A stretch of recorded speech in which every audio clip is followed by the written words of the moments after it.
Remember when I earlier said I would keep this episode short? And yeah, this final topic, I'm going to be speaking and reacting on Ant-Man and the Wasp, Quantumania. And it's on purpose, just to keep it short, just for today. But anyway, Ant-Man and the Wasp, Quantumania. This is MCU movie number 31, the first film in the Phase 5 era in the multiverse saga for Marvel Studios, starring Paul Rudd, Evangeline Lilly, Michael Douglas, Michelle Pfeiffer, Catherine Newton, and Jonathan Majors, rounding out the cast for this movie. And how do I feel about it? Uh, Not great.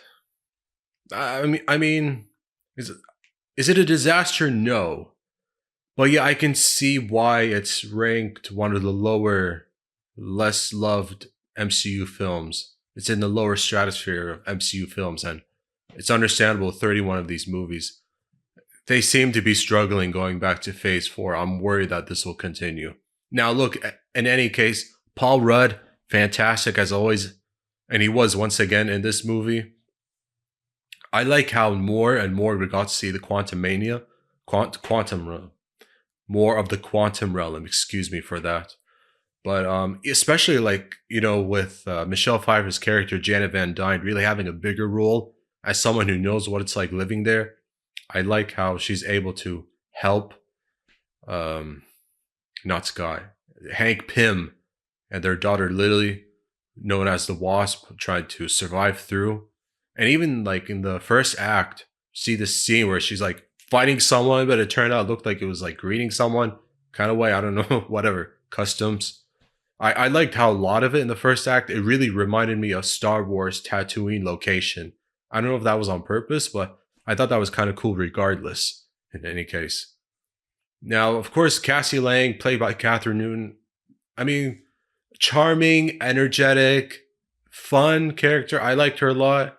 She showed her willingness to like be involved and learn, and of course, taking after Scott being arrested for peacefully protesting. It means a lot for Scott to really protect her at all costs. She looks up to him, so their relationship, just like the previous two films, is a driving force here as well. So that's just something I really liked, and how her life, even though she's more than capable, was still at stake. Now, of course, I really want to talk about Kang here. Jonathan Majors, to me, was the main star of this movie as Kang. I mean, it was really great to see what he was capable of as Kang, and even like how his role could even be bigger than it was later on.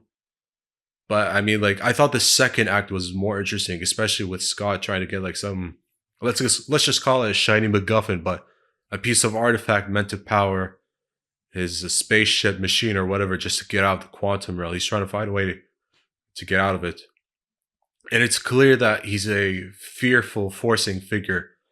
What was supposed to be like a place for him to be stuck at, he turned his own prison into his own world and conquering people, and thanks to the new heroes inspired them for an uprising. So that was nice and all.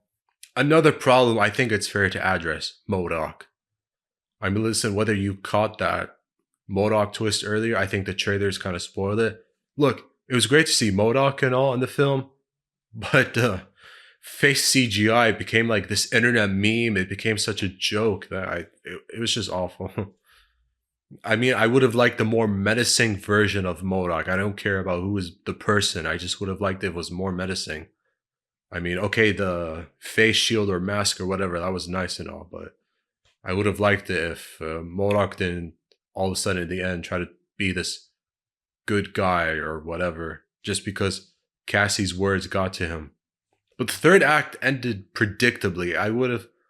I didn't think Kang all of a sudden would fade away or whatever it is that happened to him. But of course, we know the post credit scenes. There are multiple variants of Kang, and that was really one of the more exciting post credit scenes in a while. So it's pretty cool that there's like a Council of Kang and all that. And even one of his variants, Victor Timely, also played by Jonathan Majors, teased for Loki season 2. There was even both Tom Hiddleston and Owen Wilson in that post credit scene, so that was pretty cool. But what are the ramifications of what happened in this film? I don't know. I mean, I think one of the problems critics had is that I think like because the first two films were in a smaller scale, all of a sudden the scale got bigger. But then again, it was more like in the quantum realm and not really, on Earth or in their city or their home or whatever, like in a totally different dimension sort of thing, like somewhere outside of reality. I understand the quantum realm a little bit. Like I get the whole concept, so it's pretty cool. But I think try to deviate away from the first two films because like what I liked about the first two films, kind of like heist missions sort of way, you know. Whereas it was like trying to save people from the quantum realm that have been overruled by Kang, and even the supporting characters are kind of nice. One of the supporting characters is kind of stupid, but yeah, I mean, it's fine. It's just supposed to be a fun blockbuster film. Not really great, but I mean, like passable. You know, I just really hope personally that Phase Five improves, but I'm somewhat optimistic based on the schedule coming up.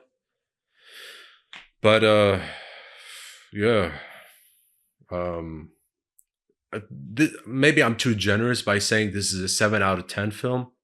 But then again, 6 out of 10 for this movie is a realistic rating as well. I mean, I wish maybe it was a bit longer and a bit better, but a disaster, no. But yeah, I mean, somewhat disappointing. Yeah, as much as I hate to say it, but I'm glad I watched it anyway. As a fan of the franchise and the whole universe in general, I'm still glad I watched it. I just wish it was a bit better than what we got.